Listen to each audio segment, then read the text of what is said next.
Hi, this is Master Kantbei, and we get a guest we already had on the channel many time over. You can now present yourself.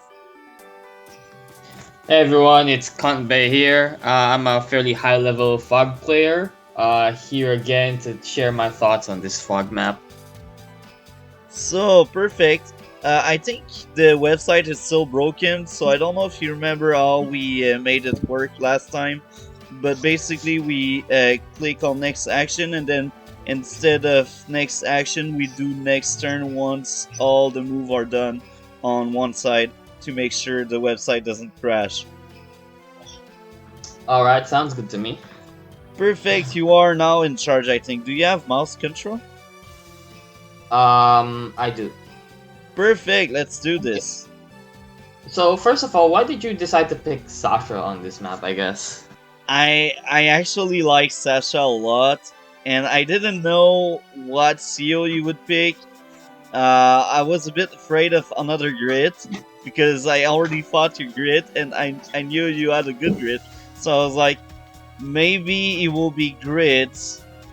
But I didn't pick Javier because I was also scared of you using Javier. So I was like, I will use a seal I don't expect him to use.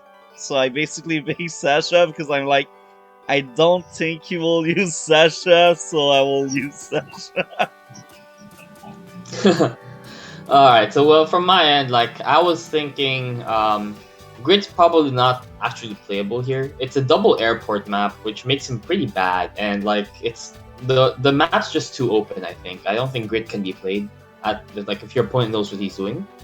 Um Sturm is a very popular pick here, and for good reason. I think Sturm is pretty good here. I think he should probably be like the default pick if you're not sure what you're gonna do. I picked Javier actually thinking that you would go Sturm, because I know like you always say Sturm. So like I was kind of expecting you to go Sturm, and then Javier is kind of a natural counter to Sturm in the same way that One Bolt is, because Sturm really hates fighting into plus defense. Like his 80% firepower really shows there. Like if Javier or One Bolt ever park like a unit on a city, Sturm takes forever to dislodge them.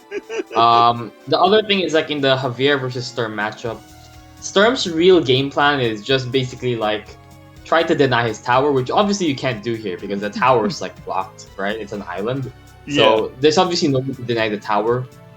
And Sturm's other game plan versus One Bolt, for example, would be to like use indirects, but obviously that also doesn't work versus Javier because of his day-to-day power. So like Sturm versus Javier, if Sturm can't deny Javier's towers, Sturm just cries a lot unless like he gets a huge economic advantage somehow, right? But if the game proceeds like somewhat even, Javier should just stomp him usually. Yeah. Um, the other CO I like picking here is Hawk because of like the super high income, which makes it fairly easy to get like the powers up, and like mass damage is always good. Von Bolt is like always solid, so like there's really nothing. I don't think there's any map really where Von Bolt is not playable. Sasha is surprisingly the only CO I would never pick on this map Why? because um, the income is too high that like Sasha doesn't shut down Hawk, which is like usually who you'd pick Sasha into, right? Like that's who you want to fight. Javier and Sturm are both Javier, Sturm, and Von Bolt are all like really okay here, which means Sasha is also not great into like any of them.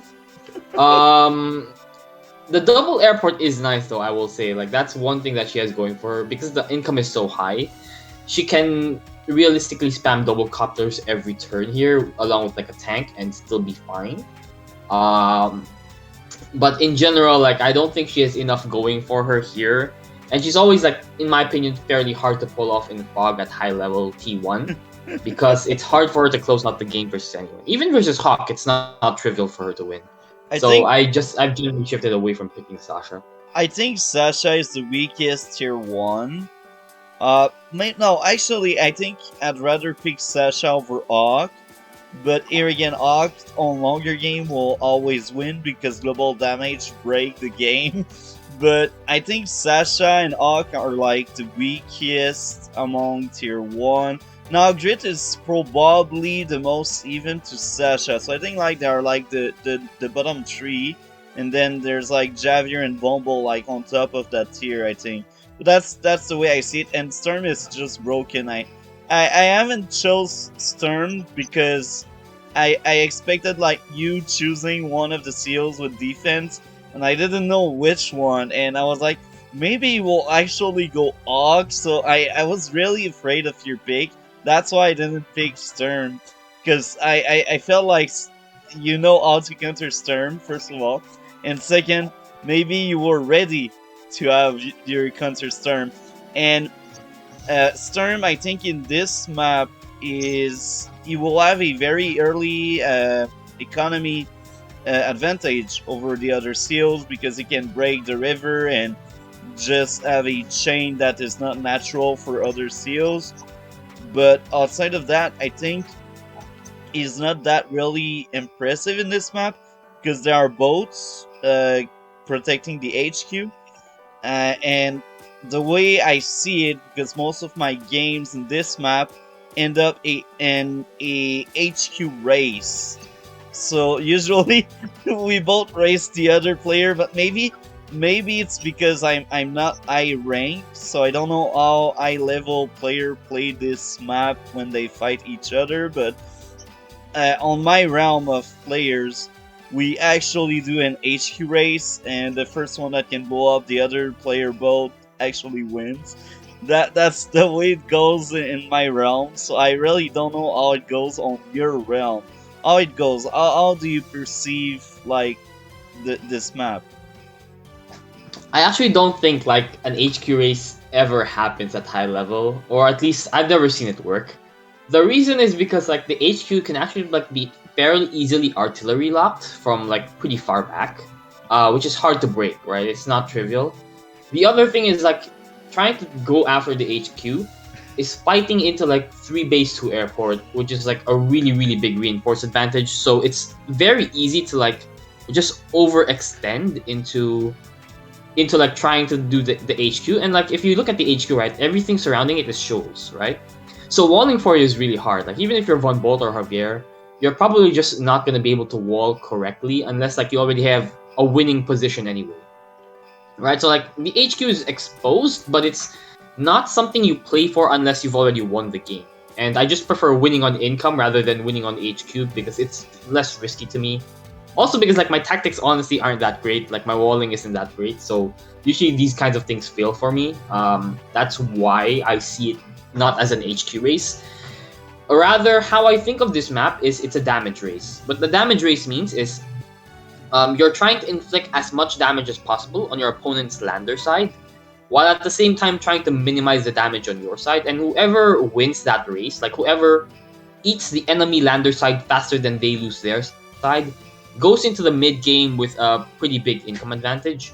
And then of course like the middle 2 cities next to the HQs are also kind of relevant to that. Like that's also like a small fight that happens, but they're less relevant than the side cities because they're just so much more. The middle cities only become really relevant if the side cities trade off evenly. But there's a secret to that versus like most players, which is basically the day 2 recon that I do on this game. Okay, that's good to know. So, is there anything else you would like to add before we go any further? I think that's pretty much it for like the map and the seal selection. So we'll get right into it. First few turns are fairly standard. You know, it's just building infantry, capturing the neutral base. You actually don't go for the neutral base first. You go for a city first. I guess you wanted more income. Yeah, I learned from our last encounter on tier 1. You basically told me Sasha likes to have early income. What happened? What happened? Oh yeah, I moved the boat. But yeah, you told me the other time.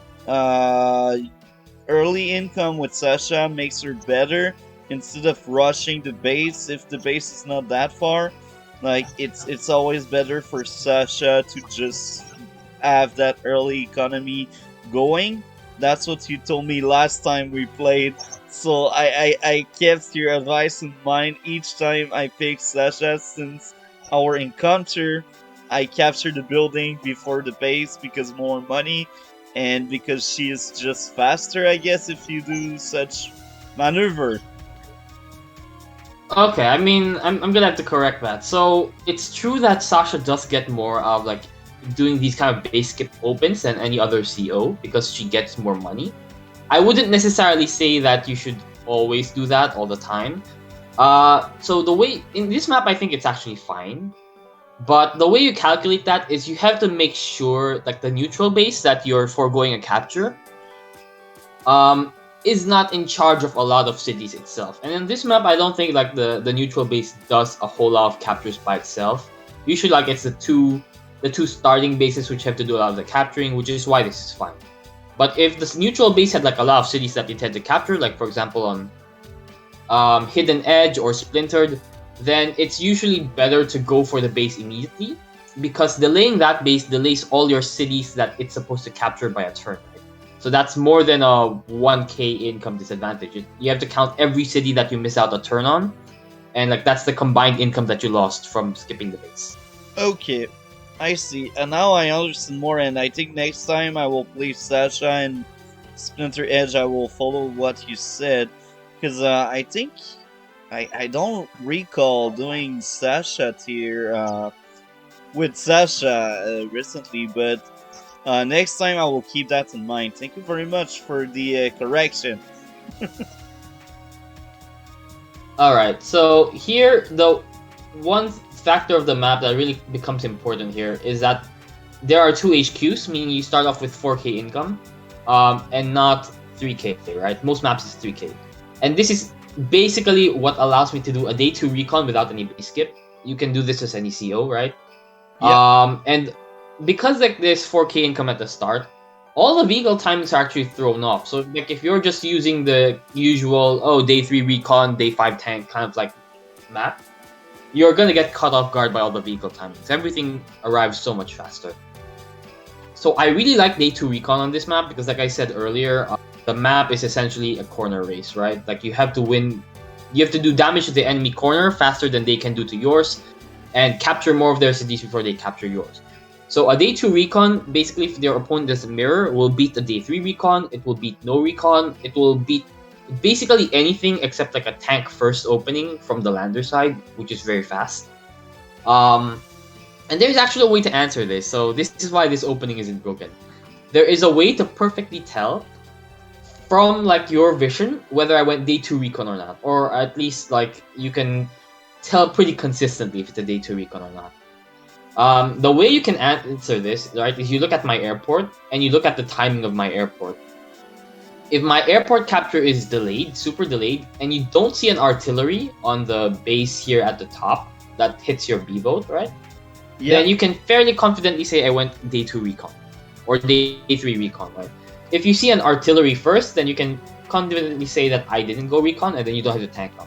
But if you see like no artillery here by like day 4, right? If it's like a day 5 artillery, you pretty much have to buy a tank first, I think. Like you skip the artillery temporarily in order to like get a tank here in order to respond to this. But nobody does that because basically I'm the only person who does this right now. But yeah, that's the answer to this opening, in case people are wondering. Okay, so you capture the city, it's fine. You load your infantry into the lander first. This is actually the correct move in my opinion. Why is this the correct move? Basically, this lander on this entire side here is on a very big time limit of what cities it can capture. So the earlier you get infantry out there, the more cities you can take. If you delay it too long, a day 3 recon will stop it all. Of course, a day 2 recon also stops quite a lot of the capture, so it's a balance of you don't want to overcommit in the mid game, but you also want to commit heavy in the early game. Like my first 2 infantry, I think usually go into the lander. Like I ignored this airport for a very long time because the airport is not contestable, and anyway, you're not going to be able to use it that early on anyway. Like a T-copter open doesn't really do anything here compared to like an artillery or recon, so that's not really such a big factor. Let's go to turn 3 here. So yeah, I go for the base first, pretty standard. Interesting thing to note here, right, is like actual recon from this base, it doesn't matter where you build it from. It will arrive here in a roughly about 3 turns anyway. The reason I Except like if you building it from storm. this base is because, yeah, if you're a storm, it changes, right? But the reason I like building it from this base, people don't see it, and so people don't expect it. That's really the only reason. If ever we hit a stage where like people start to understand that you can find out if there was a recon from this base early on, I would say the recon from this base is much better. Because again, like the lander side usually wants to have more infantry to turbo out these captures. This one, yes, infantry is also important, but it's less important than this one. Like you will always have infantry on this side of the map anyway, towards the mid game. Here you will struggle to get any infantry out later on.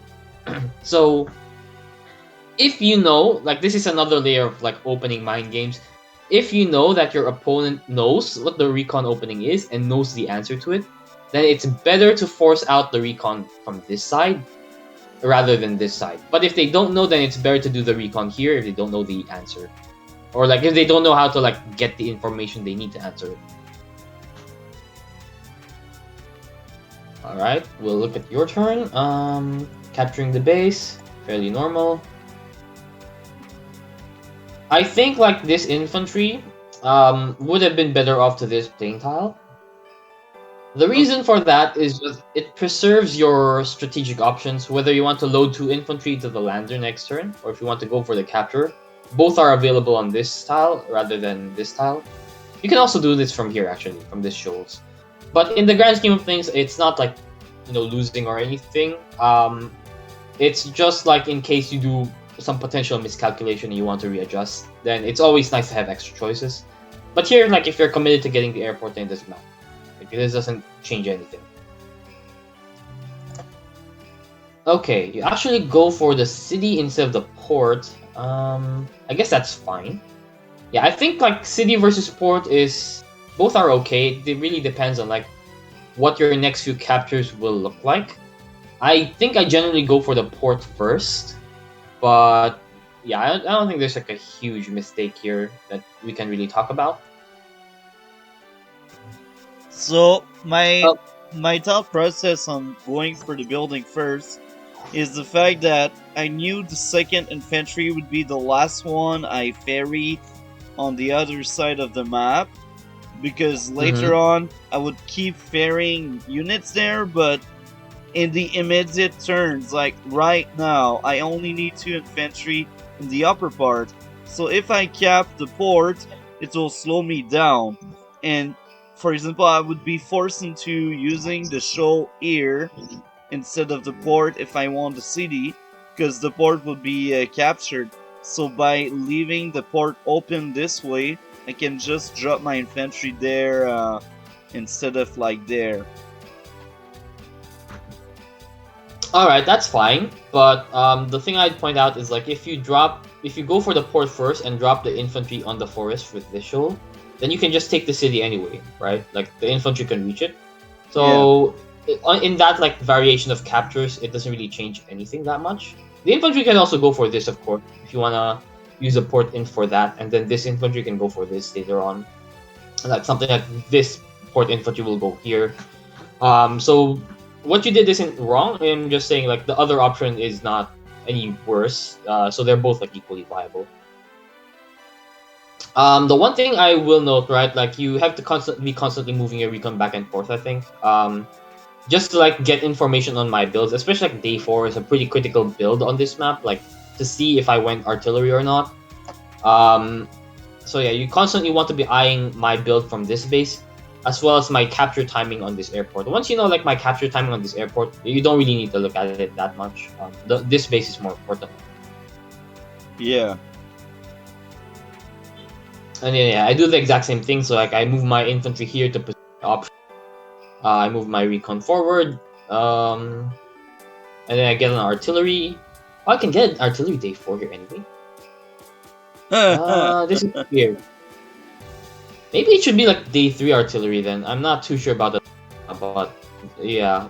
You are player 1. So That's true. That's yes, true. day 3.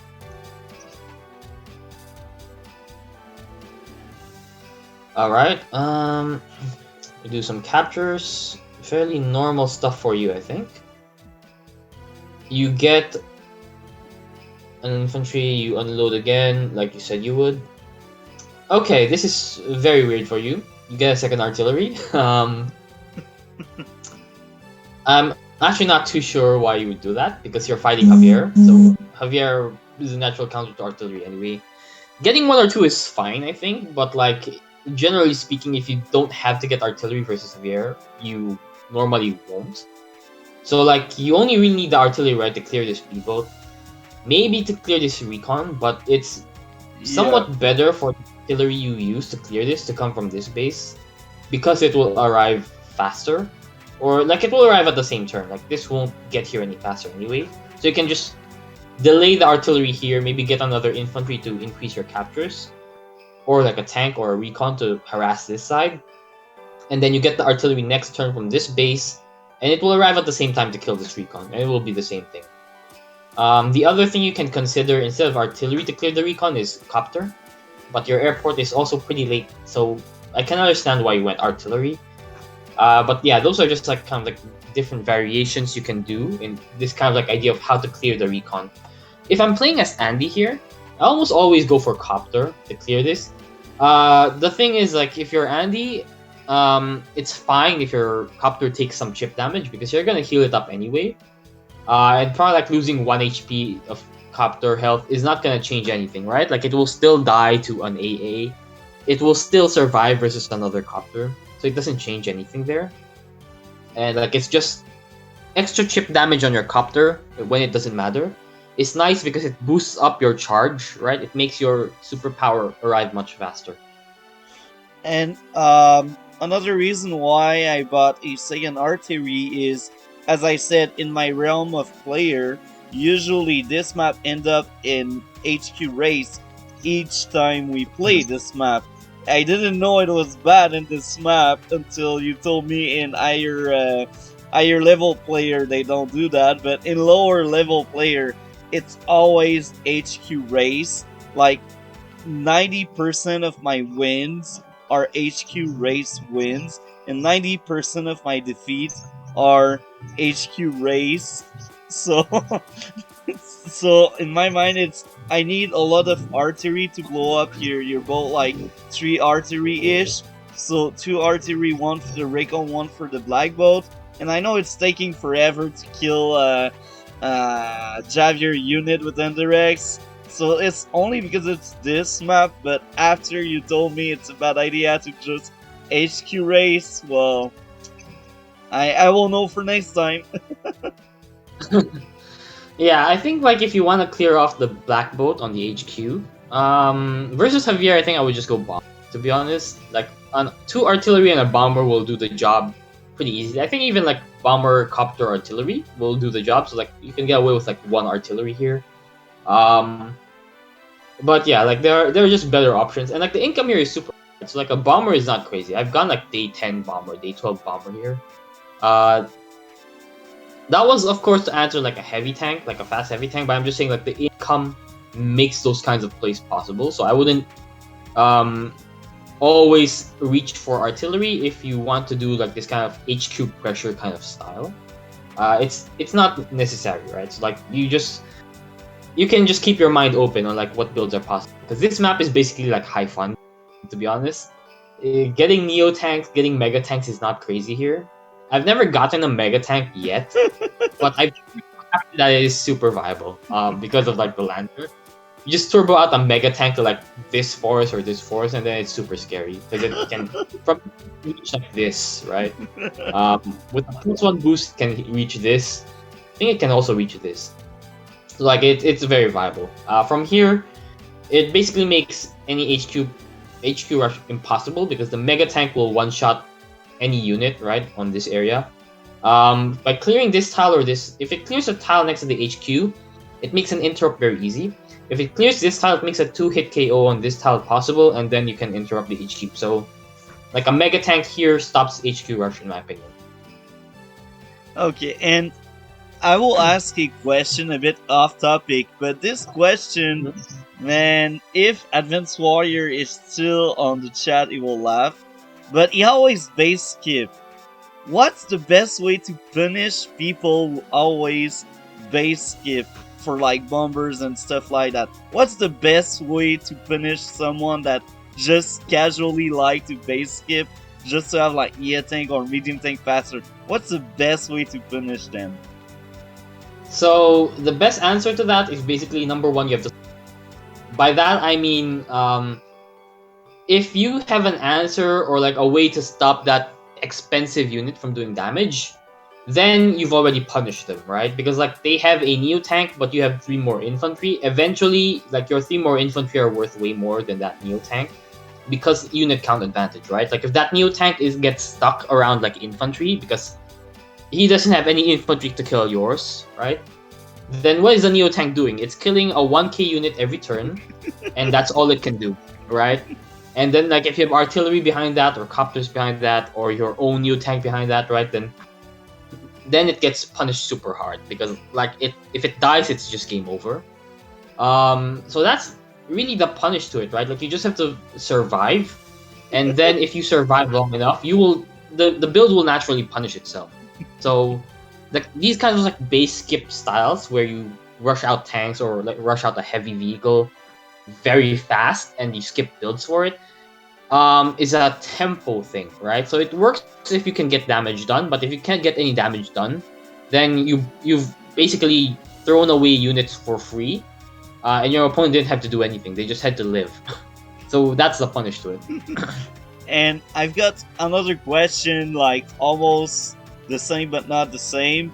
In high level games like you, for example, do you see base skipping here and there, and how do you react against another high level player when you see base skip or when you realize his unit count may be off the chart? Right. So base skips do happen at high level. I know like a lot of Chinese players kind of do the base skip style occasionally, not always, right? But they will do it once every so often to throw people off. Starflash 250, who's like really strong now in Fog, he beat me recently.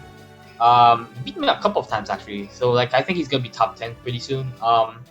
He's been doing base skip styles quite a bit in Fog, and also like some experimenting with it in Standard. So we do see it happen. The response to it is the same thing I just said. It might just be harder to pull off, right? Like the response is basically you have to survive and make sure damage doesn't get done. Whether that means like pulling your army back and like accepting that you have to lose some cities in the short term, or whether that means like starting the base skip yourself to like just match them with tanks. Either of those answers are possible. It really just depends on the board.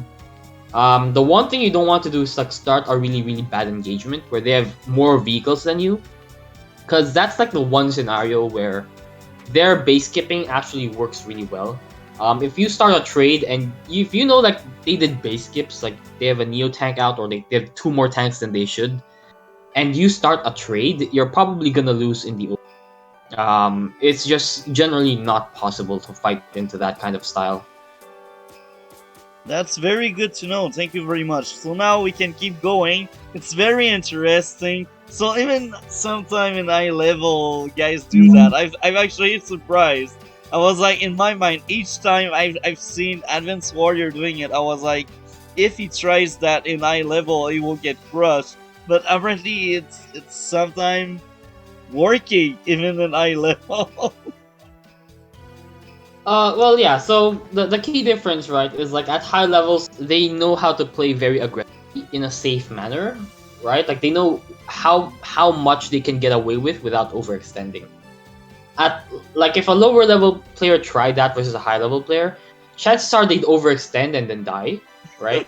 But if a high level player does it, they're not gonna overextend. They're gonna know near perfectly how much they can get away with, get as much as they can from the opening, punish you for like whatever mistakes you did, and then like pull back, right? So like they'll know how to play around the style. So it's not as if the style doesn't ever work, but it does kind of require your opponent to play slightly worse than you.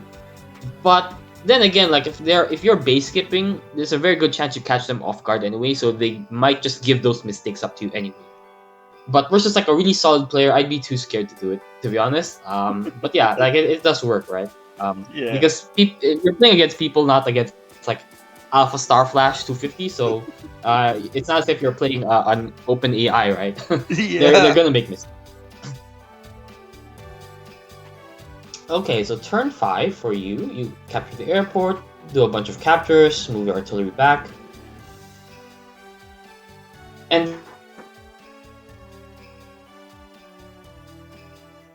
I think there's a glitch.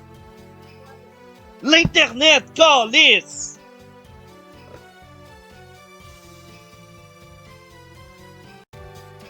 Perfect, we are back live. I will share the take number 2 to the Discord in case some people don't follow me, but was watching the stream earlier before the crash. So man, my computer is all messed up right now.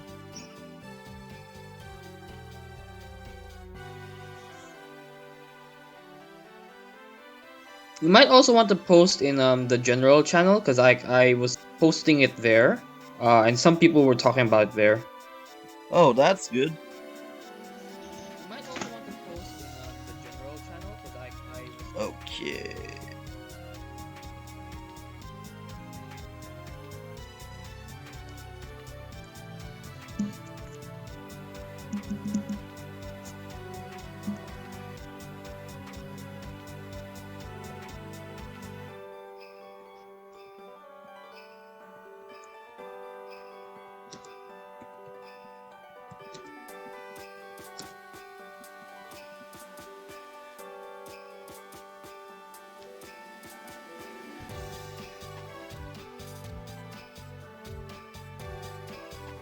So, in the Discord.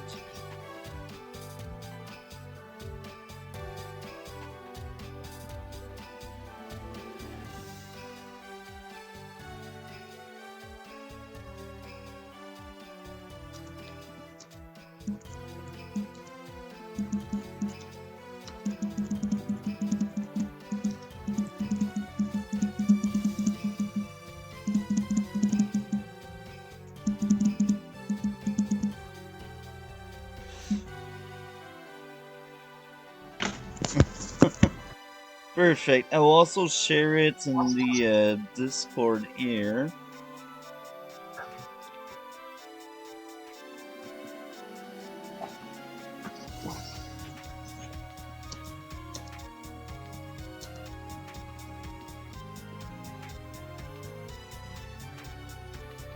Perfect. I think now we should be fine. So what were you saying before all of the drama happened? Yeah, I was saying like the base skip open the base skip style can work if you catch someone off guard, and since you're playing humans and not AI, there is a good chance like they will make mistakes and allow you to make that kind of style work. So it doesn't definitely has a place. I just don't think it should be like what you do consistently, because if you do it every game, the problem is it becomes predictable. And if you become predictable with this kind of style that relies on being unpredictable, then your opponents can usually just answer it. The other thing I was saying is like I think tank from your backwards neutral base is kind of a mistake here. The tank really doesn't do anything for you. Like it would be better for you to have a tank on this side, for example, to answer the recon if you understood there was a recon. Or even just like a tank here would probably be better because it can get into like this center area a lot faster. This tank doesn't really provide enough vision anyway to get the recon, so it's not as if you can park the tank here forever to watch the recon. It's just much easier for you to get a recon later down the line to get vision. So to me, like this tank doesn't accomplish much necessarily. Even though from like a cap based perspective, I think it's fine because like the infantry here is worth more than the infantry here. Yeah. That was my thought process, and the other reason why I left that tank here is I wanted to move it one space away so I can see the shoal, and this way you would leave your recon on the building, and I want the recon to be on the building because if it's on the building, I can scout it with my lander, so I don't need any other units to scout it. I see. Okay. Yeah, then that's probably fine. Like I think I have a similar idea with copter. Yeah, that's why I laughed. We had the same idea, but you used a transport copter, and I used a lander. So generally speaking, I always go for like the T over the lander to get the tower. I know Tordred really likes using the lander for like he does something similar to what you're doing here. The reason I don't like it is because again, I feel like you have a very limited time to use this lander to ferry units to this side of the map, and usually you don't want to be cutting off that supply of units very early when they can do the most work in like capturing and defending captures against early harassment. So and it's not as if a T-copter is horrible on this map because this center base is usually just gonna be spamming infantry anyway. The T-copter helps accelerate all of those infantry to the front, kind of like to the center here, or towards this area where they can help capture more stuff. T-copter also allows for like some nice mech timings, which I do almost every game. So yeah, like, and you know, T-copter only gets more valuable as it progresses because in the mid game you start losing infantry, so you need to replenish them. Having a transport out at that time helps like reinforce those infantry faster. At that point, the lander really doesn't cut it because the lander is usually busy ferrying vehicles from this base like every turn into like this forest tile or this forest tile. And it can only like unload one unit at a time, so it's a little bit worse for like infantry stuff because like the vehicles will usually take priority. That's why like I just go T-copter every game. That's a good learning experience because on my realm of players, I've never seen a transport copter used to reach the tower. So this is very clever. I do like it a lot, and I think I will start using that. I do like the idea a lot. Yep, and we can see here like this is already where my recon starts paying for itself. Like I will deny this. I'm pretty sure I will deny this capture. Like you will never basically get any of these cities as a result because partly because of your opening, like you committed. Like I saw so many vehicles here, I understood immediately. Like okay, this recon is just gonna get infinite value. There's no way you have anything in response to this right now, or for the next few turns, even because like this recon also sees the build here. The fact that I didn't see a tank immediately tells me like okay, I'm safe for like the next 2-3 turns for sure. Um, the other thing is like I would say like this recon, like the day 2 recon that I did, is really strong against players who pick a CO like Drake, Sammy, or Sturm. Those 3 COs in particular have a trick where if the lander is here, it can go straight to this shoal instead of being stopped right short here because like they have either the +1 move for Sammy and Drake, or they ignore the shoal penalty for not the shoal penalty, the reef penalty for movement if you're Sturm. That's what lets them get to this turn earlier, and they will usually use that lander +1 move to like get to these captures a bit faster. The day 2 recon basically shuts that kind of style down, and because like Sammy Drake are both kind of terrible on this map anyway.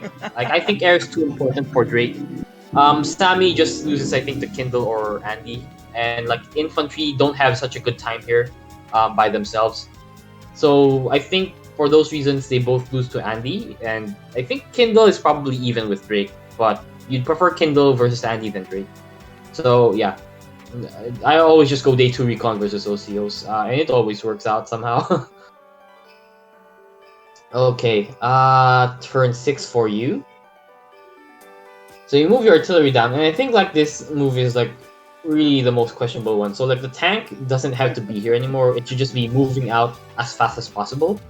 Yeah. The reason for that is like even if you build an infantry this turn, the next turn when the artillery wants to shoot, you can just immediately drop a recon, and like the built recon will give vision, right? So you can even delay the vision for like another turn if you want to, like if you want an infantry here. So this tank accomplishes nothing. It's just wasted tempo. This is true.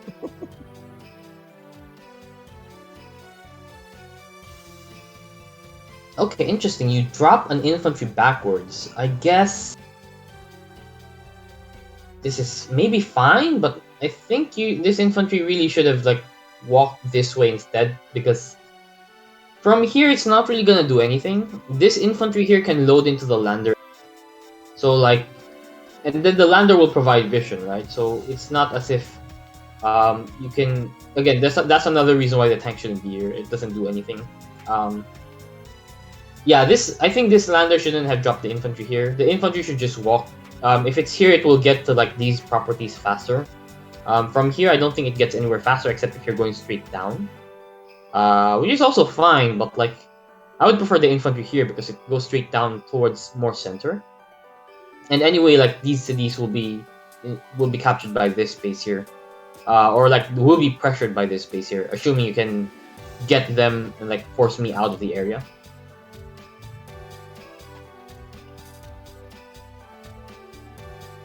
So now it's taking forever to kill that black boat. Yeah, because of like the Javier pick. That's like kind of like one of the Javier on this map. Black boats just take forever to kill. I think that was pretty much it for your turn, so we'll look at mine. Okay, you build another tank here. The thing is, like, I saw the lander move down south, so now I'm very, very sure that this recon is definitely safe for a few more turns. I think the key question for me this turn was, do I deny your port or do I deny this city? For those of you in the chat, you can like probably take a few seconds to figure it out. I'll give you like 3 seconds. 1, 2, 3. Okay, so the correct answer is you deny this city for sure. This port, you can't really deny it forever. It's nice to do. It's nice to try, right? It's annoying, but eventually, like, it's pretty trivial for an infantry to like walk back up to this port later down the line if the lander comes back and secure it. And it's not that easy to keep interrupting it. Denying this port also doesn't really do much long term, because again, it's questionable if you can keep denying it long term. This city, for sure, I can deny it long term. Like, if you have waited this long to commit tanks to this area, you're never gonna get the city if I deny it now, because by the time your tank arrives, artillery and copters from this base and infantry all pressuring this area, meaning I can make sure you never get any of these cities if you don't get it now. That's why, like, this deny is worth much more than this deny. So I was surprised by that, because I was like, didn't he want to kill my infantry? But now I understand why you decided to deny me the building. But as we were playing, I was like, what? He leaves my infantry alive? So the other thing is, like, since we're in the capture phase, as I understand, lander side infantry are so rare and so valuable.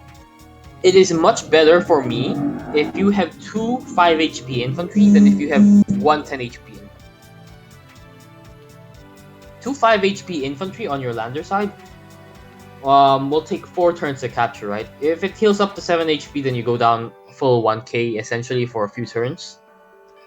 And even if like you have 2 7 HP infantry, I'd argue that's still worse than having 1 full HP infantry. A full HP infantry can potentially capture a city in 2 turns before an interrupt can happen. A 7 HP infantry takes 3 turns, and if anything hits it on the last turn, it becomes 4 turns, right? Yeah. So 7 HP infantry will never capture anything, I think. Unless like you win a really big fight with vehicles, it will never happen. Right? So like essentially by doing what I did here, I make sure you will never get any other city on that side of the map ever again. And because like my theory of the map is like this is a pure damage race, like it's all about making sure your tempo on the enemy lander corner is faster than their tempo on your corner. As long as like you don't have, you know, 3 recons on my side of the map at this point, and I know you don't because like I've seen your builds with the recon. I'm pretty sure like at this point I'm just winning, and in like 5 or 6 turns once this game develops, like I've played this kind of like map state several times, right? This is not the first time I've seen this. If we just go like 5 or 6 turns forward, I will be up like 5 to 7k income almost permanently, and there's close to nothing you can do about it if I don't make a mistake. Actually, even if I make a mistake, like this opening will just win me the game. So like that's how strong this is, and this doesn't work just because like I'm a better player than you. This works against players who are like 1200, 1300, right? Like if they don't know the opening that I do, then I just flat out win. So Oh, that's it's good. really really strong. Yeah.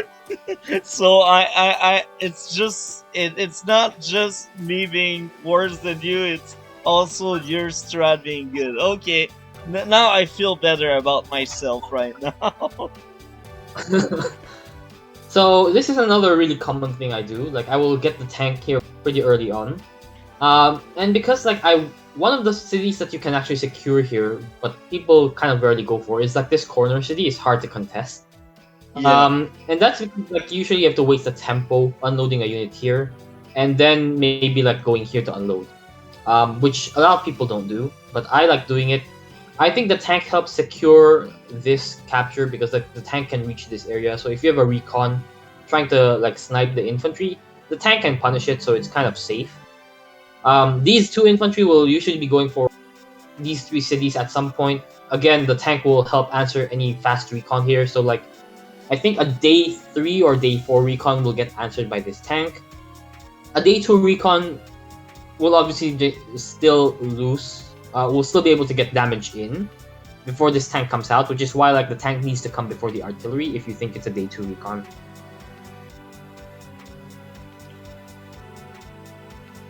And then I immediately pull off my lander. So I think like again, because I don't think like the HQ can actually be captured really quickly unless like you're fighting Sammy. Maybe I will pull it off, but I rarely see Sammy here anyway. But against like any other CO, I think like an HQ rush is pretty rare. I don't think in the mid game the HQ is really that vulnerable, and the lander has much better things to do than sitting on the HQ because it can boost all the infantry here towards this center area or towards this area if you want to fight here. Helping secure the center is not, you know, necessarily game winning, but it is a nice like income advantage if you do it and your opponent doesn't. The other thing is like the lander can help block, and I do this a lot in my games. It will help do some blocking strategies because landers and B-boats are some of like the most cost-effective tanks you can build. And by tank I mean something that shields for you, not something that hits enemy units, right? yeah. So yeah, they're really really powerful tactically, which is why I always pull it off. I don't think there's much of a point sitting on the HQ. I'm not too worried about the HQ rush here. As long as like you have good map awareness of like where the enemy units are and how they're positioning, and you respect the threat of like the HQ rush, I think you should generally be able to answer it.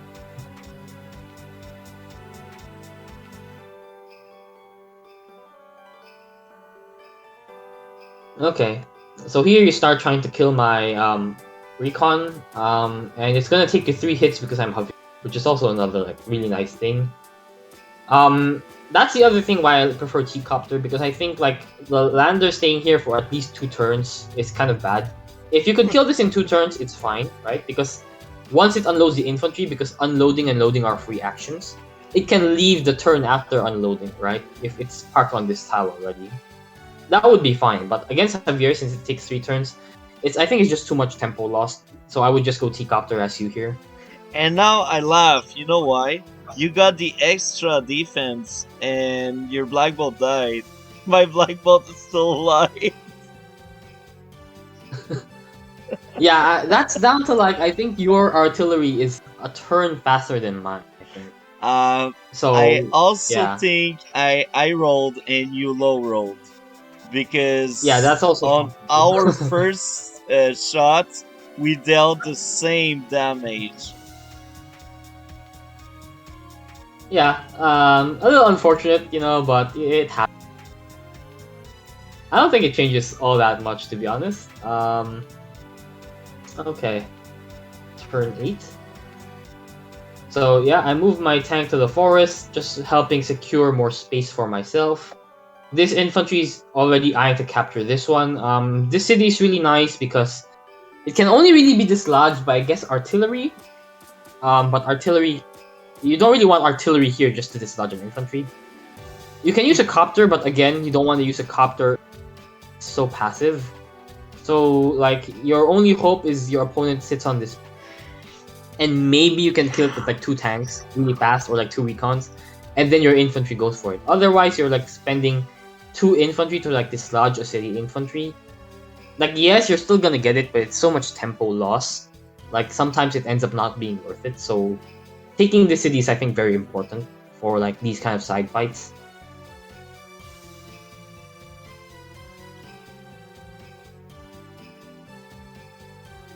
Okay, so very important question for people watching, right? You have 3 infantry here. What is the most optimal cap? Right? So a good way to think about it as an exercise, start with the most backwards infantry you have. Backwards infantry meaning closest to the base. So obviously the infantry we move. Is there anything it can capture this turn? Yes, it's the airport, right? So that's what it should go for. Following the principle of start from the most backwards infantry, which is going to be this one. Is there anything this can... No. But is there anything it can capture in the next turn? Yes, it can go for this city, right? So that's what it should be going for. Right? And then since this infantry can capture either this city or this city by parking here or here, right? But we already know from our earlier move that this infantry can take this city, then this infantry should obviously be going, right? And then, because we know that these 2 cities are going to be... This infantry here should be eyeing to capture one of these 2 cities. So yeah, that's just a quick and easy way for you to optimize your capture phase. Start from the most backwards infantry and work your way forward.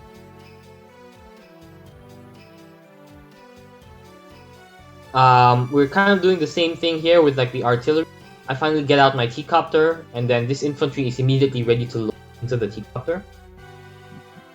The recon then kills off your infantry because it's I calculated it. I'm pretty sure you don't have a tank because like the lander's still back here. The tank is not going to reach. I doubt you build a tank from this base just to send it this way. It seems kind of silly. So it's a free kill. And then we just get a couple more tanks. I unload my infantry on the off chance that you have a recon in this area.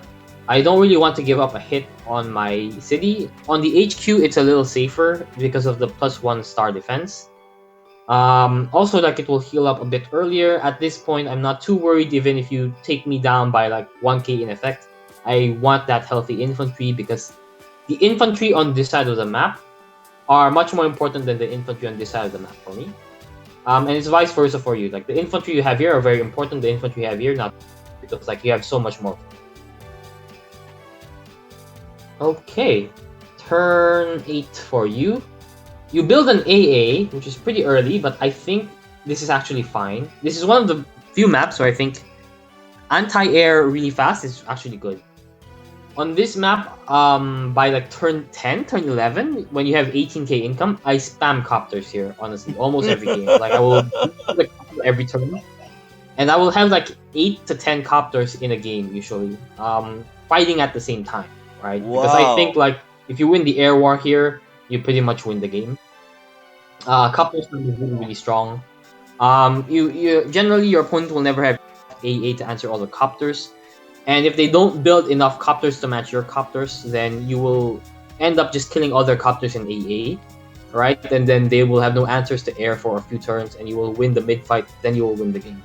So it's a fairly easy way to convert. Yeah. Which is also why like I always pick Andy here, because Andy is the king of air 3. So again, you try to kill my recon, it doesn't work. I'm actually very curious why you built a black bolt Okay, on here's this. my thought process. I have no clue how you play, and I am scared to lose the port. Now, you will tell me it's just a port. I will tell you it's 1100, so this is very important. So I was like, okay, for now, we have a black bolt protecting the port. And then later on, I will be able to ferry more infantry in this area because the black bolt will be useful, you know? So that was my thought Hmm. process. I actually think the black bolt's fine. Losing the port here is game over in my opinion because then they can just drop a battleship or a carrier or both and lock down a base in an airport, and it's pretty hard to break it. Um, Also because of like your lander positioning, which we talked about earlier, the black boat is a fine answer to like help get more infantry into that area. Although it might be a bit too late at this point, but I don't hate the move. I think it's possible. Um, I don't think like trying to defend the port this early with a black boat, if that was a primary use though, because looking at your infantry positioning, like here, you can pretty much tell that there's no way I have any further than kind of like this line, right? Yeah. Just by looking at your positioning, because like you did a somewhat reasonable cap face, and you can expect me to do the same thing. And like the infantry here will take like 3-4 turns, maybe 5 turns to get to this port. Maybe you had a It's transport just way too copter. early. That's an idea.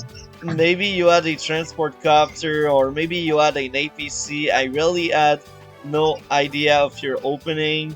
I expected to transport or something because on my realm of player they never use transport. So I'm like, maybe in eye level they actually use transport in this map.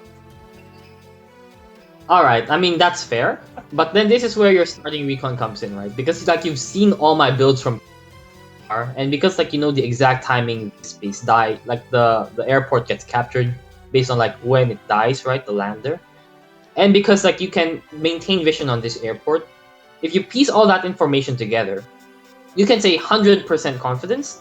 I didn't open a transport this game. Like my first transport came out this turn. You can tell that pretty easily if you use the information you have correctly. So like if you, and this is why like gathering information is so important at the high level, because like it will like people give up more information than you think they do if you know what to look for. And if you piece together all those things, then you know exactly what they did the first 6-7 turns, and then you know like what is safe and what is not safe to do, right? So like that's how you could have figured out this is safe not to buy this turn, because my transport just came out this turn. There's no way I have an AP for the builds. There's no way a T-copter is out yet, meaning all the infantry here are still probably here, same as you, right? And like there's no way I can threaten this port immediately. So that's how you could have figured out that answer.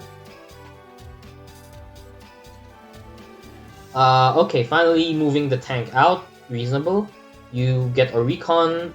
Both of your tanks are heading here. I guess you're employing the thing I talked about a bit before about like the death ball meta of keeping all your vehicles together. So it's a good practice. You get another recon, and then you get another. I think the builds are all fairly reasonable. Black bolt aside, which I think is fine, but it's not good for like just defending the port. You want to be ferrying infantry if you have a black bolt.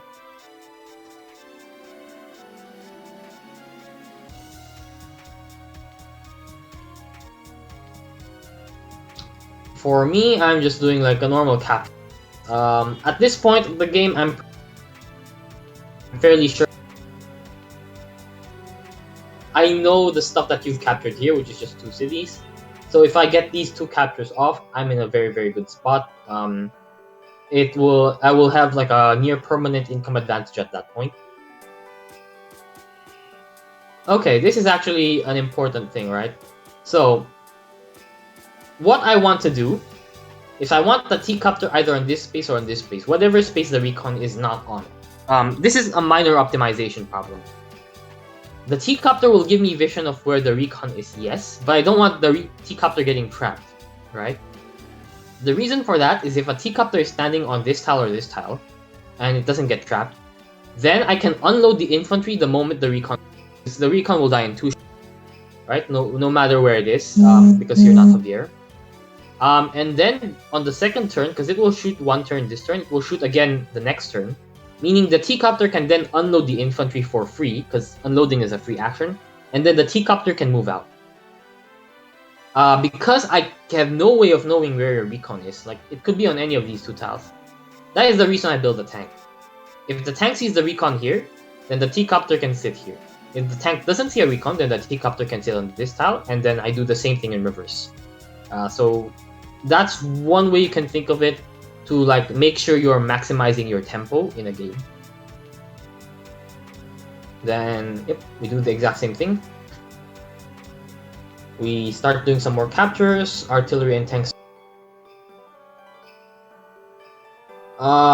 Okay. So some people might be wondering why I decide to go for this city. I honestly think both are fine. I opted to go for this city first because, again, I hadn't seen a recon at this point in time. And I'm thinking, okay, since I'm already pressuring this city, and like a recon might try to interrupt, I might as well go for another one, because it's unlikely you have 2 recons in this area anyway. So you can't interrupt both, so I will get 1 for sure. In the center, the other thing is I don't really have a tank to cover capture. This tank can cover this capture fairly safely. So even if you try to interrupt this, it won't be for free. Yes, I might not get this city. I think the risk is just too high going for it at this point in time, when none of my tanks are in position to help defend it. And anyway, since I'm winning both sides, like I'm winning the corner race, even if I lose both city center, it doesn't matter that much. I am still in a winning position anyway, so I'm okay giving up this city temporarily.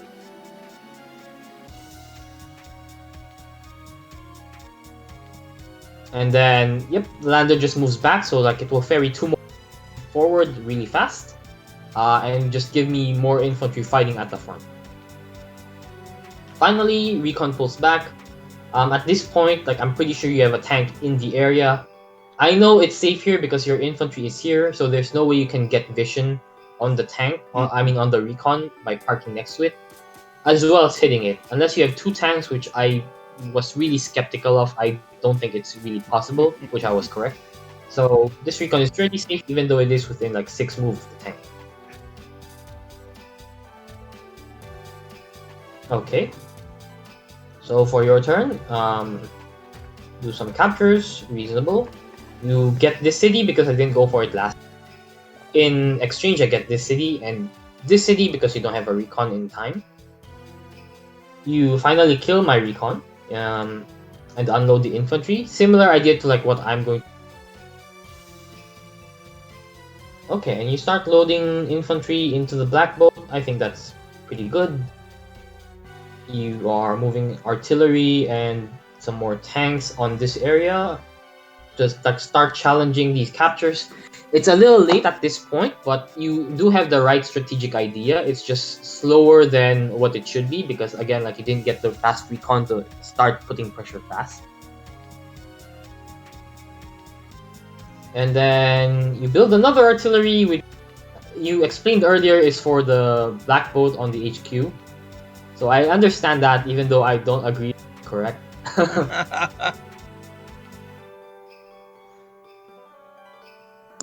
All right. Are there any new questions so far, Kantbei?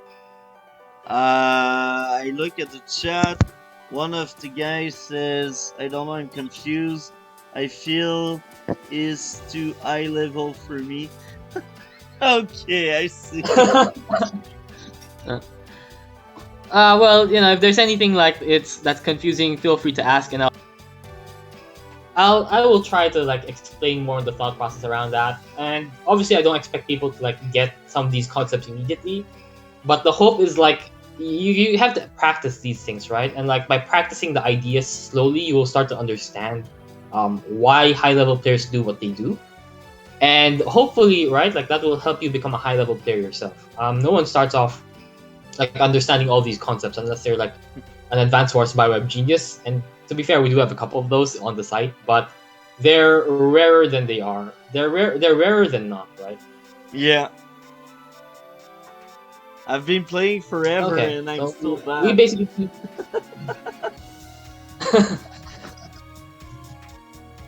Okay, so I finally do the exact same thing like you did, except T-copter. So like now I unload the infantry. The T-copter can go ferry more infantry forward with the load unload trick. So Mhm. I've got a question in the chat. How to not have too many people die on your side? How to not have too many people die on your side. Okay. Does he mean infantry by that, or just units in general? If it's infantry, He the answer said is basically he basically asked not let your troop die a lot. That's the exact question. right. Okay. So if you find that your problem is your infantry are dying too, that probably your tank timing's off, your capture game is off, because like in most maps, your tanks should be able to cover your infantry before like too much damage gets done. Obviously, there's some maps like this where you can do like really fast recon timings that hit before tanks arrive. And in those cases, like you kind of just have to know the map, and you just have to like have map knowledge of that. If you're talking about like in general, your army is dying too fast, that probably means you are not keeping all your tanks and infantry kind of bunched up together in what's called a death ball. So the idea there is basically you can't win everywhere in the map at the same time without being just a flat out better player, and relying on that is kind of like risky unless you think you're a tactical genius. You're probably not if you're asking this question, right? Um, if so, knowing that you can't win every area of the map, opponent also, right? It's just not possible. That's not how the game works. So your goal is to try to win one area of the map faster than they can, right? And that's why we have something called the Death Ball meta, which is keeping all your tanks, all your fighting vehicles together as much as possible, keeping a healthy amount of infantry with them, and then committing just the bare minimum amount of infantry and maybe one tank at most to the area you're not committing on, to like just slow down their ability to take your cities. And the idea there is like if your opponent doesn't do the same thing, they don't death ball, I mean, and they split up their army, your death ball will kill half their army, right? Why is that? If you have 10 tanks in one area and they have 5 tanks in one area and 5 tanks in the other half, 5 tanks will never beat 10, right? Unless you pick kantbei to call in, for example, but no one does that and it's not the league, right? So 5 tanks don't beat 10 tanks. It will never happen. Even if they get every first strike, they will all die, and you will have 7.5 tanks of HP to kill 5 tanks. And then, if the question is, but I don't want to lose income, the answer to that is because you kill their 5 tanks here, you will also get all these cities here that they will be capturing on the other side. So income-wise, you will go even, right? But you will have killed more of their tanks than they killed yours. And using that advantage, you can just keep killing more of their stuff. As long as like you don't overextend too deeply, you'll be fine. Like you're in a winning position. So yeah, the short answer to how to let stuff not die as fast is Death Ball. Death Ball isn't like the be all end all of Advance Wars, right? Like as you go higher and higher, there are more answers to it. But until you get to like 1100 or 1200, honestly, very few people do it at that stage, and you will still just win more games than you lose. Also, like without understanding Death Ball, you're not really equipped yet to understand like the higher level ways to answer the Death Ball, because all of those kind of rely on the idea like that you understand what a Death Ball is, and then you understand how to use it, and also when you can use it and when you cannot use it versus those advanced strategies. So yeah, short answer is keep your tanks together all the time. A lone tank in Advanced Wars Fog is not a tank, it's a tank. It just doesn't know it yet.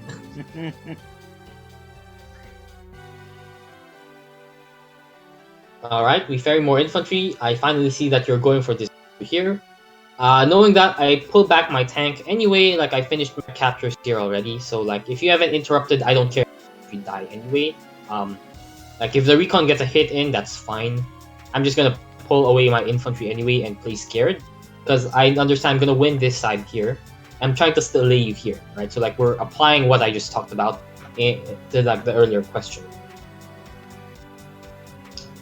I build AA, and then here, like you see, like I get the mech. So like the idea with the mech is because the T-copter is perfectly positioned, and because like the funding works out, the T-copter can immediately ferry the mech close to the front, kind of like in this area, to like help offset the fact that I didn't get a tank instead I got T-copter. Um, it honestly doesn't matter, like strictly speaking, because you went a B-boat as well. So like it's not as if like I'm down a tank compared to you. But then I guess it is Sasha, so like I guess I am down a tank. In the end, like it balances out because you're Sasha, but you did build a B-boat.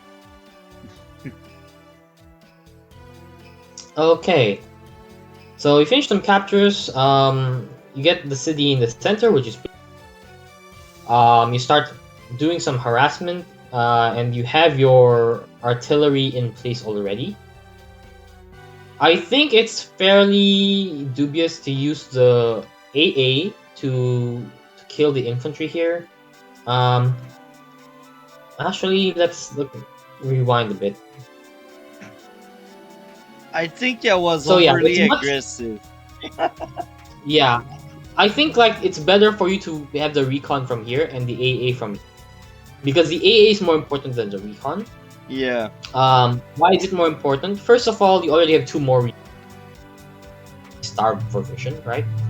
Second of all, you only have one AA, and there are two airports, right? So like, I know like you personally like really fast AAs, but in this case, I think you don't have enough AAs because like again, I just copter spam this map every game. A lot of high level I players didn't know copter that. spam this. I didn't Yeah. know how good the air was. And I think now I've got a question for you here. How long Mm-hmm. has you been playing multiplayer? So how long you are playing multiplayer? Right. So I started playing Advanced Wars by Web, I think May 2021. So coming up to close to a full year now. Really, that's interesting. That's very interesting. But yeah, Um, I didn't know you were spamming air units in this map. Yeah, so one quick way to see like if air units are good is you count the number of airports. If there are two airports, it generally means it's a high air map, right? The other thing to look at is like how many cities there are, and on this map, I think like you have somewhere between 24 and 25,000 income. If the map gets capped in half, right? Like if every city Yeah. gets taken and we have an even split, 24 or 25 is enough for like a copter and two tanks, or like even two copters, three infantry is like not crazy. So because the income is so high, air for sure will see a lot of use because basically if you don't build air, you go down too much in V. Like a copter and tank every turn is really, really hard to answer at this kind of like income level. You can go for like tank AA of course to like try to answer it, but it's really risky. The problem is like because you go tank AA instead of like tank copter, you go down one infantry every turn you do that. And so like you're giving up the unit count advantage or the unit count parity even. And at a certain point like you'll just get over because like you will need like an AA to kill a copter and a tank to kill the tank. But then they have a bunch of infantry you have no answer to who are walling, and you are wasting vehicle shots on infantry. And then suddenly, once you're forced into that position, it's a lost fight. You either have to give up cities or you lose the fight, right? So that's why spamming air is really, really strong. Some high level players disagree with me. Like, I know Master of Math doesn't think like the really, really high copter count style I play here works. But like, you know, I've seen people like Tordred do it pretty successfully on similar maps like Stalingrad. I know Starflash also does it quite frequently now. So yeah, it might not be like the most optimal play right now at the high level. We're still kind of trying, but it does work decently enough that I think it's something you have to keep in mind. Okay, so yeah, yeah, this AA should have been on this force, and like recon should be here instead if you wanted to kill. Again, just reiterating, like the most key part of your army is the one that you have the least of, and that's integral, right? So Yeah. in this case for you, it's AA because you only have one AA and you have 3 recons. Uh huh. You built a 4th recon. Okay, this is really interesting. Why the 4th recon? Vision! And here's another thing. I wanted to save a bit of money, and you know why. But I won't spoil it right away because this will come soon. But I wanted to save money, but I still wanted like useful unit and 2 infantry at that point in the game. It's pretty bad. So I was like, okay, Recon because it's cheaper and I can still save some money. So yeah, that's the reason of that Recon. Okay, I mean, it's fine. The problem with like multi openings, but you know, you'll be best friends with Math Blitz because he also loves doing like 4 recon stuff. But the reason why this can be kind of weak is because if you don't have enough tanks to bait out the other tanks from hitting the recons, then the recons can just die. Because like they're really flimsy, right? Like they only work versus infantry. Yeah. The other thing is like because like how the map's laid out, and like even if you think this is an HQ race, right? If you think it's an HQ race, then you also understand like there's not gonna be that much infantry here anyway for the recons to hit. Yeah. So like by buying recons, they actually don't accomplish anything because like the infantry will die to like 2 recons and 2 infantry, right? Like it will do the job of 4. So it doesn't necessarily do anything more that 2 recons don't. So like just getting more infantry would be better in my opinion because infantry can capture cities and threaten cities. Recons can't do that. Infantry also actually wall better than recons versus tanks. Like an infantry will never die to 1 shot versus a tank, even on like a shoal. Yeah. But a recon will generally die to 1 shot, or like it's like a luck roll. But yeah, like the recon doesn't actually wall versus tanks, so that's why infantry are better. Usually, they do like usually I hate Recon, and usually I think it's a mid game to late game unit, and I know I based on my games against you and other high level player, I know a lot of you like the early Recon opening, but I still hate like the idea of a Recon early in the game. Same if I'm Sturm. If I'm Sturm, I don't care because the Recon are broken with Sturm, but with other seals, I think the Recon is just better mid game and late game. But I think I still overkilled it with 4 Recon.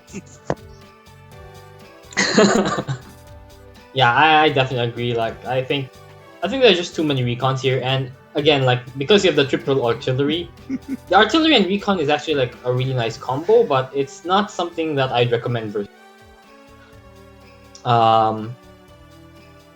Yeah, and I think you just needed more copters at this time, but you're gonna be building something juicy later on, which is why like I kind of get why you didn't build the copters. You were saving money. Okay. So we can already see here, like I'm already up 2k against you. But that's only because you're Sasha, right? And the fact that I have this much income advantage against you when you're Sasha means like this game is already actually pretty lost for you. Yeah. You're gonna be having to like do something really, really strong in the next few turns. Because being even on income as Sasha, it's already losing, to be honest. Like you're supposed to have 10%. If you lose the cap face as Sasha, you lose the game. Because if you don't even have income going for you, you have nothing going for you, right? Like you deny a power, but you also don't really have a power yourself as Sasha. So yeah, really, what are you accomplishing, right? Like your units are flat out worse stat wise, right? So it's really, really bad to be mentioned. And then we just kill your infantry. We start trying to capture, that city again. At this point, like I'm starting to centralize all my tanks. I kind of understood from like what I've been seeing here, like you essentially just seem to have given up this side entirely. You don't seem to be intent on contesting anything. So I can just leave my on the concept of like what we talked about briefly earlier about like how to win tempo, right? Like you want to be a tempo ahead compared to your opponent and like committing as few units as possible to an area in order to win it. In this case, like I only need to leave like a couple of infantry, maybe a recon, maybe a tank, and an artillery. But like if the artillery and tank are positioned somewhere here, They will be able to affect this part of the fight if I need them to, while also like defending everything here. And anyway, like if this infantry dies, it doesn't matter because it's already captured the city. You're not gonna get that city anyway because I have too much infantry. So this area is already like pretty safe, and I'm confident I'm gonna win all of these cities for sure. We start to finally get our tower, which is maybe a bit late, but it's fine. We get the mech out, which is pretty nice. The recon goes to heal, and then we just wall up around our artillery so that everything is nice and protected. Technically, the tank could have shot this artillery, of course, but again, it seemed unlikely to me that you would somehow have vision because of like what I saw here. Also, like even if you hit my artillery, the tank will shoot back, and then I'll be fine. Like the tank can even shoot back from a city if I wanted to interrupt my capture. I probably wouldn't have, but like basically a Javier tank getting first strike from a city is really, really strong. It goes like a 9-3 trade, I think, which is very deadly. And then we start the copter spam.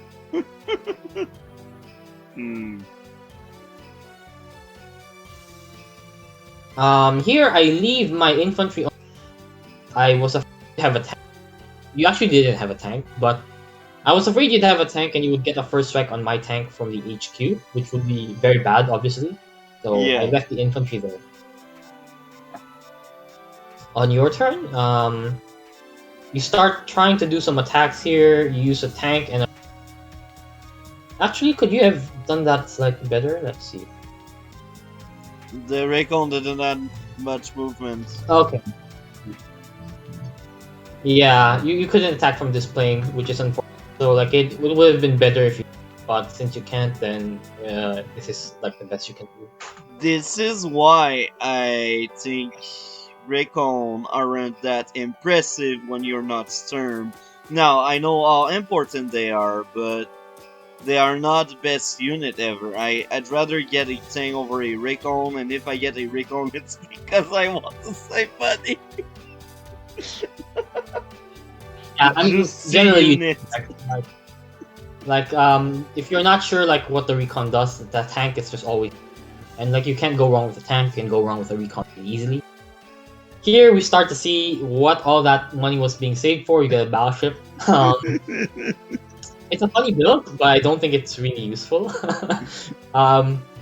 So like what I think battleship is viable on is when you actually like win these cities, right? Like if you get these 3 cities and you get this city, a battleship is fine. Like assuming like your opponent does not have a million air units here already. The battleship can like deny all of these cities from getting captured, and like it helps zone stuff out. In that case, it'd be fine, right? It's paying for itself. But in this situation, every city that you could deny with it is either captured or I can't really capture easily anyway, which is this city, right? And so the battleship actually doesn't do anything because like everything that you could have used it for is, you know, already taken, or like you won't get vision to take it anyway. So the battleship won't do anything. I Now- think later down the line you park the battleship here to like deny the HQ capture. Yeah, exactly. That was my thought process. I'm like, in my realm of player, HQ race is a thing, so I'll just leave the battleship in the reef to protect the HQ. And yeah, I guess like I can't fault you for that one because like if like that is the paradigm you're operating out of, then yeah, like a battleship to deny the HQ doesn't seem. I personally would have preferred like an artillery just parked here. Like you can easily shift an artillery here, right? And just deny it all the same, and it'd be like more or less like it'd be 22k cheaper to do that. But like a battleship is not crazy like you think it's a pure HQ race. Unfortunately for you, like that's not how the map plays. Or at least it's not how I wanted the map to play, and I made it that way. So like it ended up not doing anything for you, right? Yeah, battleship in Fog is fairly risky. I think like you can't really justify it this early in the map, or this early in the game. I would consider it maybe like turn 15, turn 16. Again, like looking at the board state, like if you're winning on this side and this side, I'm slow to capture the cities, then like a battleship would be really strong to deny them, right? And like help win that front, because like after you win this side, you should shift your tanks here to contest me from capturing, and then like you'll just have a huge income advantage. This is basically what I'm already doing now, right? Like because I recognize that you're not even contesting or defending any of these cities, I can just shift most of my fighting vehicles here to begin contesting you. And if we go even here, but I win this side, then I will just have an income advantage, and I can use that into just winning the game outright.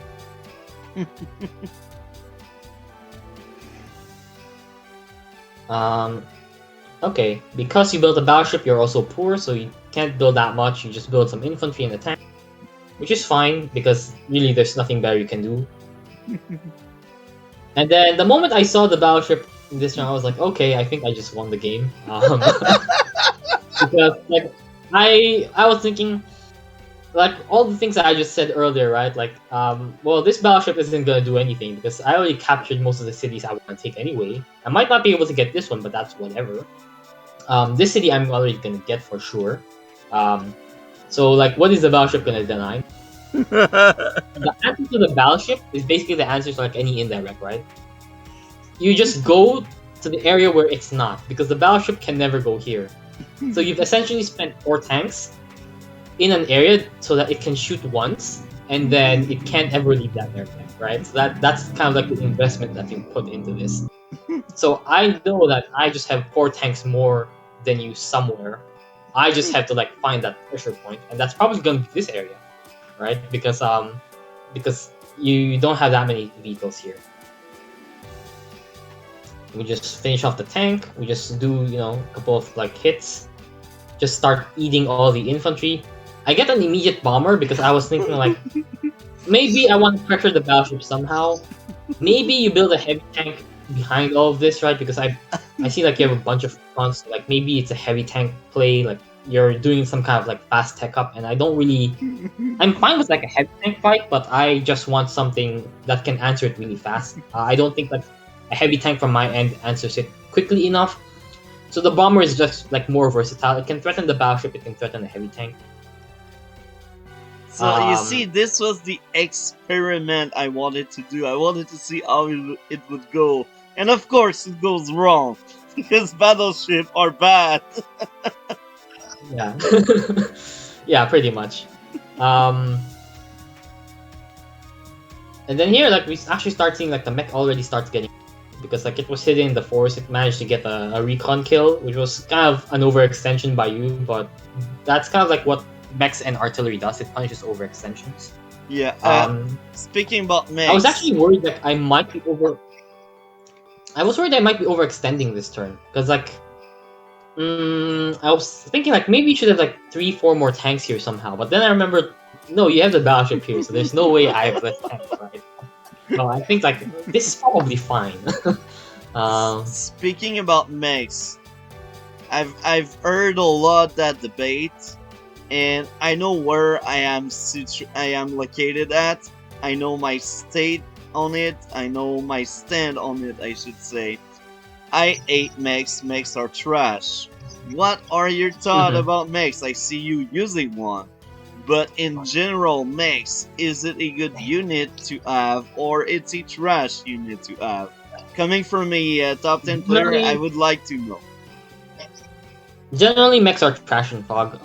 There are a couple of like openings you can do on some maps where you can get like, but I would never get a mech game, generally speaking.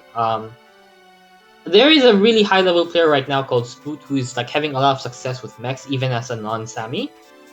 But he seems to be kind of like the exception to the rule, because like he gets like 4 or 5 mechs every game, and I don't know how he makes it work. But like he's taken wins off me from that. But in general, I think like mechs are too hard to use. If you're not like a really strong player already, you're probably not going to be able to make it work, so you might as well just get tanks. Mechs are really just like a 3k artillery if you think about it. Like they zone about the same range as an artillery does. Like yes, it has 1 less move, but then like because it can move twice, it can attack any adjacent square to like the 2 moves, right? So it's a direct artillery that is 3k cheaper, but it's also very slow. And also like if a mech gets first hit, it's useless. Like it will just die to everything. So much like artillery in that sense.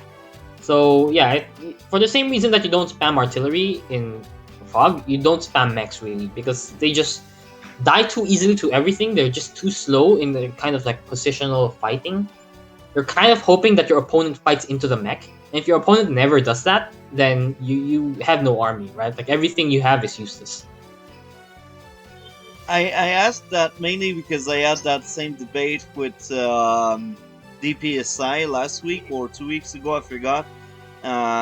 He told me good stuff about it, and I do like his stand. I do like your stand as well, and I also say that because recently I did a lot of free play commentary, of course, because I do like a lot of free play commentary, as you probably guessed it.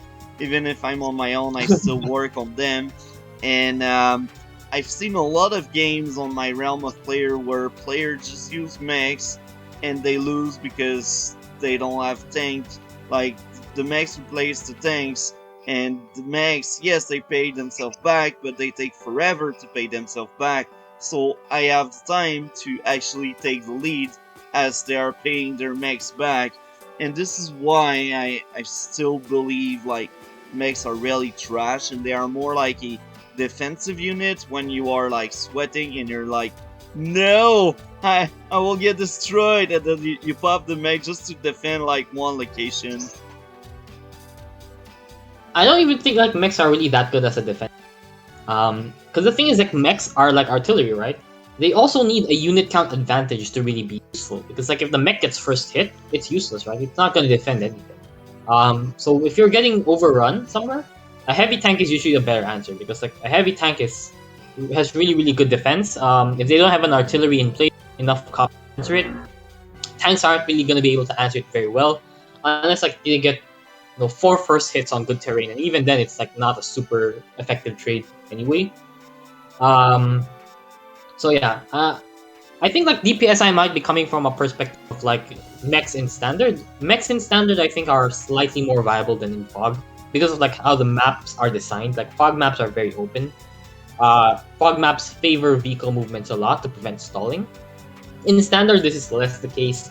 There's a lot more heavy terrain. In standard, I would consider mechs a lot more. But yeah, like in general, like tanks I think are just superior if you're not sure. Mechs can work. It's really hard to make work. That's really the problem with mechs. So yeah, DPSI obviously also knows what he's talking about. Like he's a really strong player, so I'm sure like he made really good arguments for the mech. It's just in Fog I don't really like them that much. Just too slow in general, which limits your ability to play flexibly and to change your plans on the spot. I always like to get my information and my knowledge over a lot of sources and different people because they all have different experience, and I always like it when some are saying like similar stuff to me.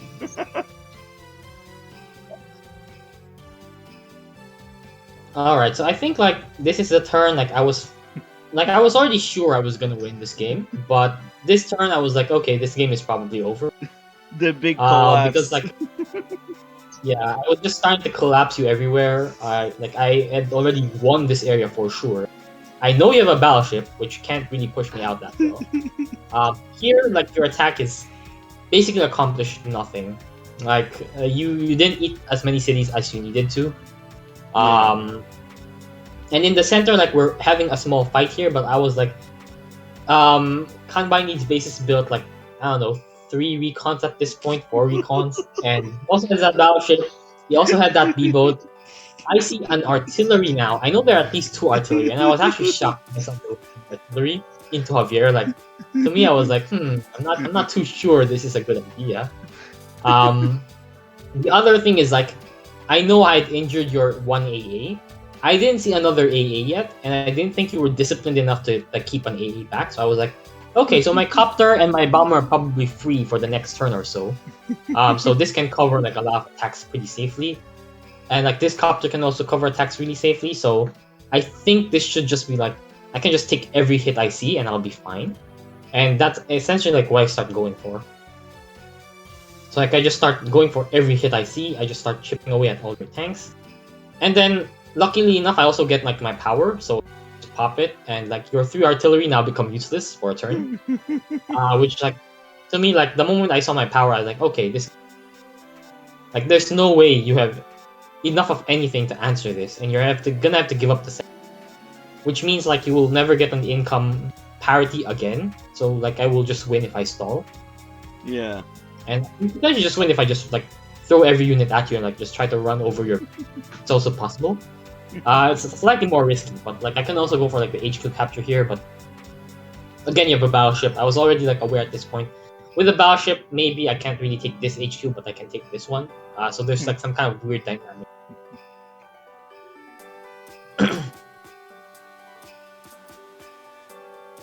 So and then yeah, I had some kind of question in past streams. I did another Sasha versus Javier game in the past. I was playing against Cynic. Cynic, I think you know him. He's pretty good at Recon Goodies. I think he's Italian. I know him. You know him, yeah. So I played against him in Vandalist because this was his favorite map, and I had one artillery per side,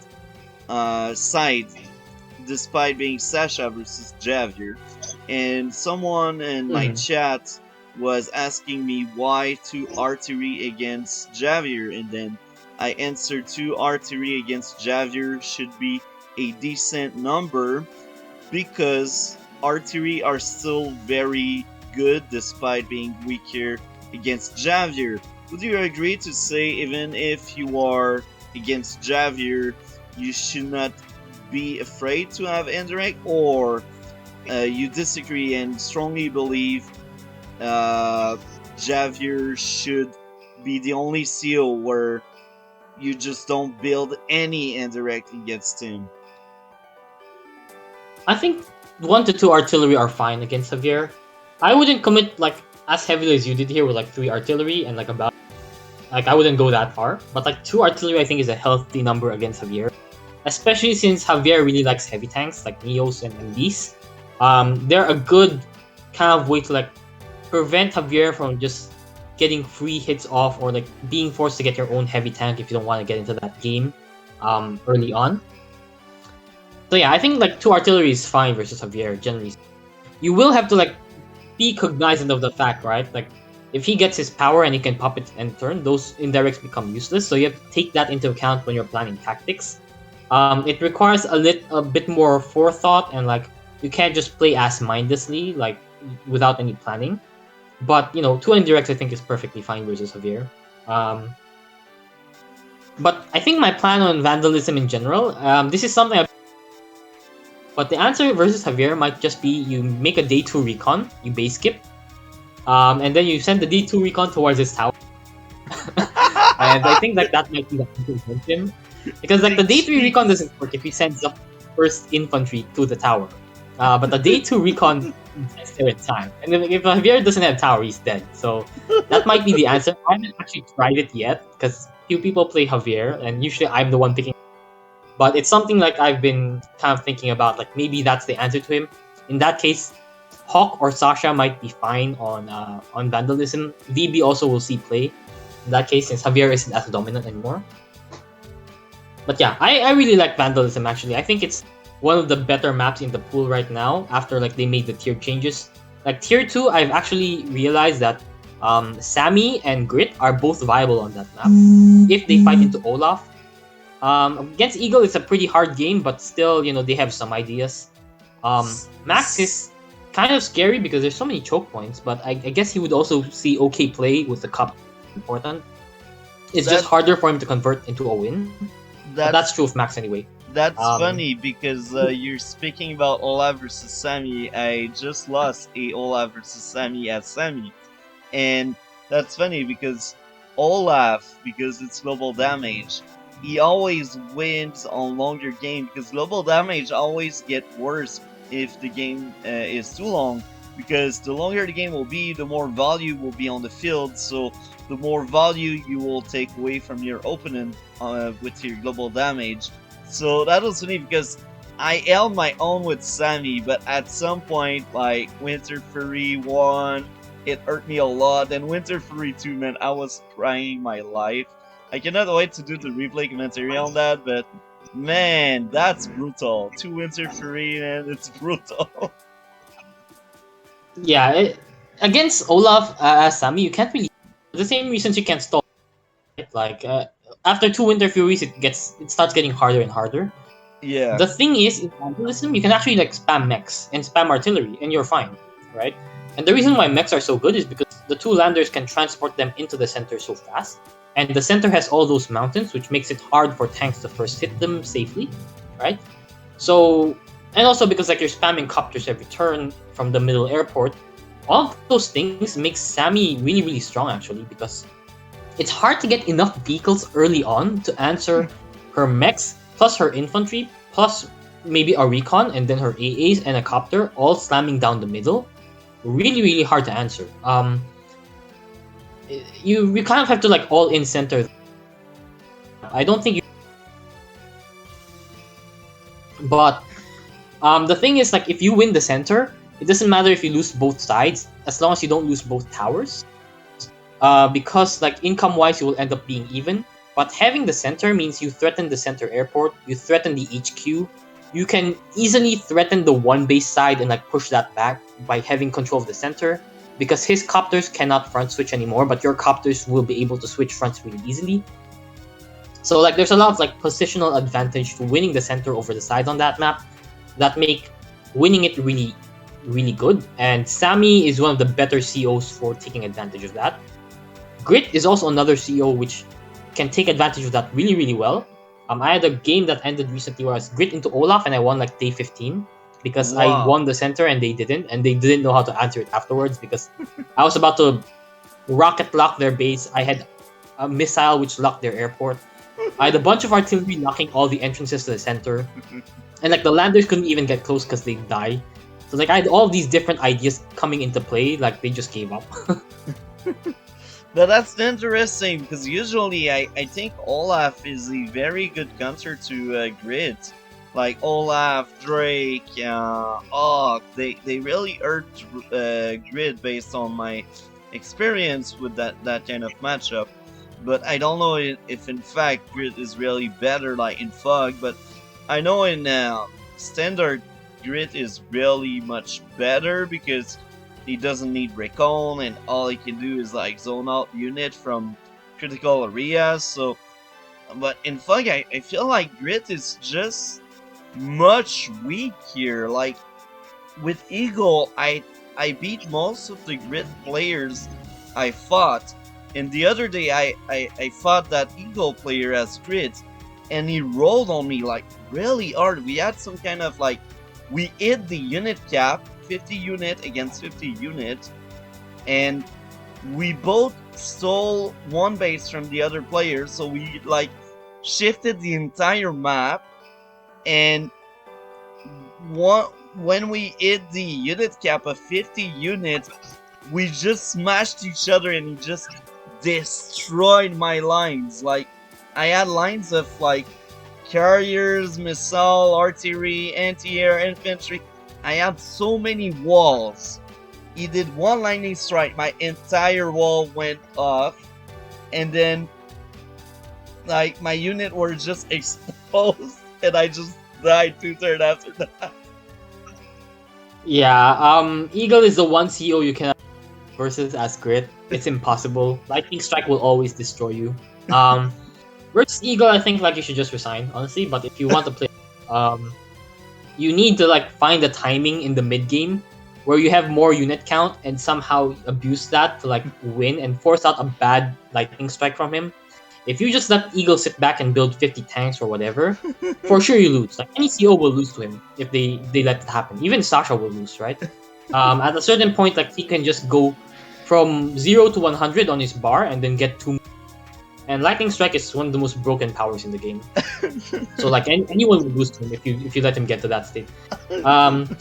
Grit, I think Olaf has decent chances versus Grit for sure.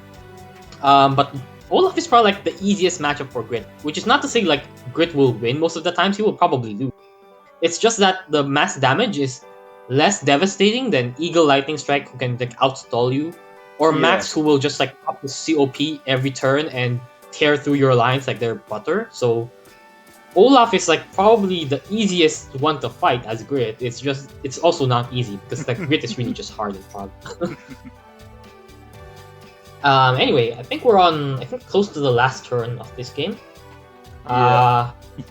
I just start doing a bunch of attacks. Honestly, like at this point, I'm fairly confident. Like after you spent 3 artillery shots to like kill a tank and injure another one, like for sure this is just gonna be rolling you over, and that is essentially what happens. Like I just throw everything forward.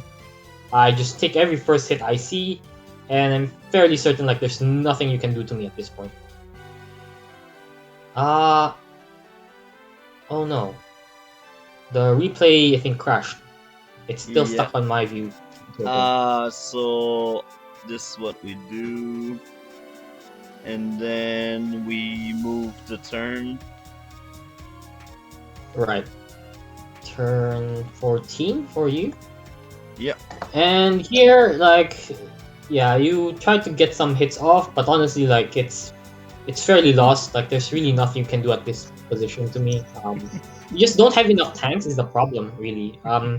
You don't have enough tanks. You don't have enough healthy anti-air in position because like one anti-air you did build died too fast. And like the artillery are not gonna end up being able to do much. You lost too much infantry, those things, and also because like you have a battleship here that's not doing anything, right? There's just really no way for you to get back.